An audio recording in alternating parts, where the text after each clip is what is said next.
Guys night ആയപ്പോൾ ഒരു ഷോപ്പിങ്ങിന് ഇറങ്ങിയാണ്. പെങ്ങൾ ചേഞ്ചിങ് റൂമിലേക്ക് പോയതാണ്. ഇപ്പോൾ അവൾ ഇറങ്ങി വരും സുന്ദരിയായിട്ട്. ഒന്നിട്ടില്ല ഇല്ലാതെ വന്നിട്ടുണ്ട്. ഇവിടെ നിന്ന് എടുക്കാൻ വേണ്ടി വിചാരിച്ച് ഞാൻ നിൽക്കാം. അതൊന്നും ഇഷ്ടപ്പെടുന്നില്ല, എന്താ ചെയ്യുക. ഈവനിങ് ആകുമ്പോൾ ശരിക്കും പറഞ്ഞ ഒരു ഷോപ്പിങ്ങിനൊക്കെ ഇറങ്ങുന്ന ഒരു സന്തോഷമുള്ള കാര്യം. അതും ഫാമിലി ആയിട്ടുള്ള ആ ഒരു ഇൻറ്റിമസിയും കാര്യങ്ങളും എപ്പോഴും ഉണ്ടായതുകൊണ്ടാണ് ഇങ്ങനെ കാര്യങ്ങളൊക്കെ നടക്കുന്നത്. ഫാമിലിയാണ് നമുക്കെല്ലാം എന്ന് പറയണം. എനിക്ക് നേരത്തെ ഇട്ട ഡ്രസ്സില്ല. നേരത്തെ ഇട്ട ഡ്രസ്സ് എന്ന് പറഞ്ഞാൽ സ്ഥിരമായിട്ടുള്ള യൂണിഫോം ആയിട്ടുള്ള ഡ്രസ്സാണ് ഇവിടെ നിന്ന് വാങ്ങുന്നത്. അപ്പോൾ യൂണിഫോം ഡ്രസ്സ് ചേഞ്ച് ചെയ്തിട്ട് ഇവിടെ നിന്ന് തന്നെ മാറി ഇറങ്ങാനുള്ള പ്ലാനിങ് ആണ്. അതാണ് നമ്മളെ ഉദ്ദേശം. എന്താമ്മേ ഓളെ പോയി കുടുക്കിട്ടിട്ട് ഇറങ്ങുന്നുണ്ട്. സുന്ദരിയായിട്ട് ഇറങ്ങുള്ളൂ. അപ്പോൾ അവളെ വെയിറ്റ് ചെയ്യാണ് ഞങ്ങളിവിടെ. തീവ്രമായ ഇപ്പം ഇറങ്ങി വരും. അവളെ എൻട്രിക്ക് വേണ്ടി നമുക്ക് വെയിറ്റ് ചെയ്യാം. അവിടെ അമ്മ ഇവിടെ വെയിറ്റിംഗ് ആണ്. കട്ടക്കേവൻ ഇറങ്ങി അഴകി ഇലയില്ല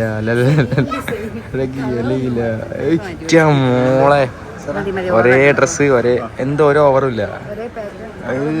സെറ്റ് സാധനം മപ്പാണ്ടി.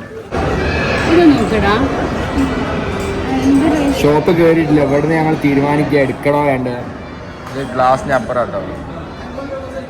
പുറത്തുനിന്ന് തീരുമാനിച്ച അകത്തേ കയറാനുള്ള പരിപാടി. ഒന്നും ഭംഗിയില്ല, ഒന്നും വേണ്ട. ശരിക്കും ഒരു ഇൻട്രോ ഇങ്ങനെ കൊടുക്കുക. ഗൈസ് ഒരു തവണ അടിച്ച് ഞാൻ ഓഫാക്കി. രണ്ടാമത്തെ തവണ അടുപ്പിച്ച് എനിക്ക് വിഷമായി. അതിൽ എന്താ സംഭവം നിങ്ങൾക്കറിയാം. ബോംബ്.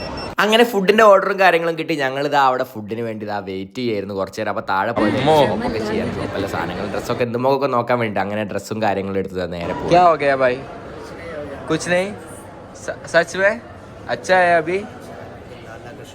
ഇവിടെ ഒരു ബായ് ഉണ്ട്. ഈ ബായിക്ക് എന്താ പണി വെച്ചാൽ ബായി പണിയൊന്നും എടുക്കൂല അവിടുത്തെ.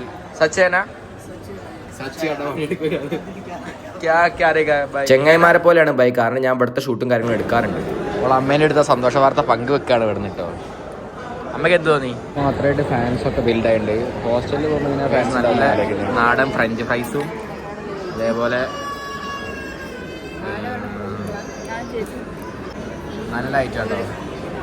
ഒരു തവണയെങ്കിലും കഴിച്ചു നോക്കാം. രണ്ടവണ കഴിക്കണ്ട. ഒരാവണ കഴിക്കുമ്പോഴേക്ക് ഹാറ്റ് അങ്ങോട്ട് കയറി തടിയൊക്കെ അങ്ങോട്ട് കൂടി ചത്തു.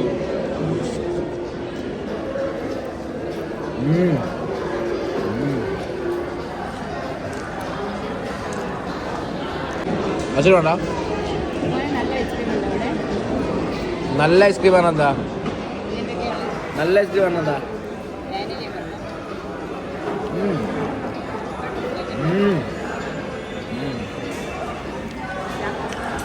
ടേസ്റ്റൊന്നുമില്ല. ടേസ്റ്റില്ലാത്ത സാധനമാണ് കഴിക്കുന്നത്. ഇവരെ പ്രത്യേകത എന്താ വെച്ചാൽ ഫ്രഞ്ച് ഫ്രൈസിൽ ഓർഡർ ആകുമ്പോൾ അതായത് ചിക്കൻ ഉണ്ടാവും. അത് പ്രത്യേകതയായിട്ട് എനിക്ക് തോന്നുന്നുണ്ടോ? എനിക്ക് തോന്നുന്നില്ല. പക്ഷെ കഴിക്കാൻ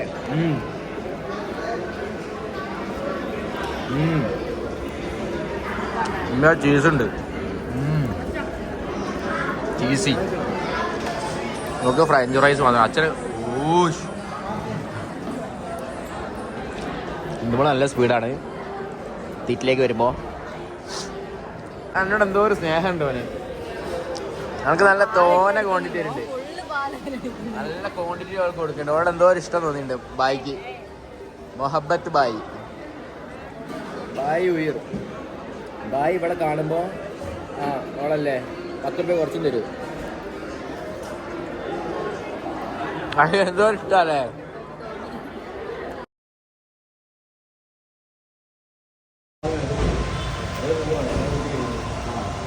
അടുത്ത ആൾ വരണോ? ശരി. മാൾ ഓഫ് മുക്കത്തിലായിരുന്നു അന്നത്തെ. പക്ഷേ പ്രശ്നം എന്ന് വെച്ചാൽ പാർക്കിംഗ് ഫീ 50 രൂപയായിട്ടുണ്ട് കേട്ടോ അവിടെ കാറൊക്കെ ആണെങ്കിൽ.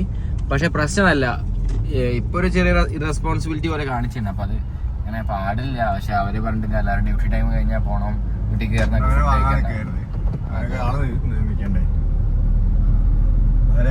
ഒരാളെ വെയിറ്റ് ചെയ്ത്. അതും ശരിയാണ്. അത് വളരെ ശരിയാണ്.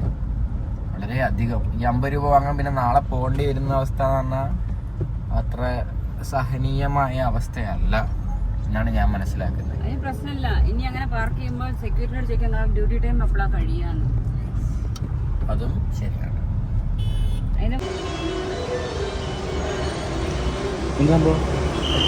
എന്താ വാങ്ങിട്ട് ആർന്ന് എന്താ വാങ്ങിയിട്ട് ബില്ല് കാണിച്ചാൽ ബില്ല് കാണിച്ചാൽ പോരെ ബില്ല് കാണിച്ചാൽ ബില്ല് ഈ കൂപ്പൺ ഇട്ടോ കേട്ടോ ഇത് തരണം കേട്ടോ. സംഭവം എന്താ എങ്ങനെ സംഭവം ഇത് നിങ്ങളാണ് പർച്ചേസ് ചെയ്യുമ്പോഴേ ബില്ല് ഉണ്ടാവുമല്ലോ ആ ആ ബില്ല് ഇവിടെ കാണിച്ചാൽ നിങ്ങൾ തന്നെ 50 ആക്കി കിട്ടും. ഇത് ശരിക്കും പാർക്കിംഗ് ഫീ ആണോ? പാർക്കിംഗ് ഫീസ് അങ്ങനെയാണ് നിങ്ങളെ കസ്റ്റമേഴ്സിന്റെ പൈസ റിട്ടേൺ കൊടുക്കുകയാണ്. അങ്ങനെ ഷോപ്പിംഗ് ഒക്കെ കഴിഞ്ഞ് ആ ദിവസം അങ്ങോട്ട് കഴിഞ്ഞ് ബൈ ഫ്രം വന്നിട്ടുണ്ടോ